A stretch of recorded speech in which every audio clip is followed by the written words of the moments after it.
આજે હું તમને એકના ઘડિયાની રચના બતાવીશ। સૌપ્રથમ એક પટ્ટી લઈશું,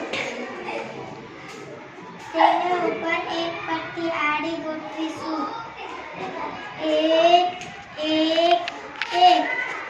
પછી બીજી પટ્ટી લઈશું, એક બે બે ત્રીજી પટ્ટી આડી ગોઠવીશું, એક ત્રણ ત્રણ ચોથી પટ્ટી આડી ગોઠવીશું, એક ચાર ચાર પાંચમી પટ્ટી આડી ગોઠવીશું, એક પાંચ પાંચ છઠ્ઠી પટ્ટી આડી ગોઠવીશું, એક છ છ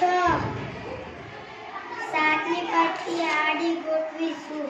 એક સાત સાત આઠમી પટ્ટી આડી ગોઠવીશું,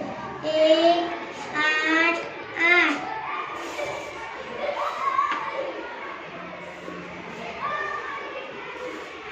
નવમી પટ્ટી આડી ગોઠવીશું, એક નવ નવ દસમી પટ્ટી આડી ગોઠવીશું, એક દસ દસ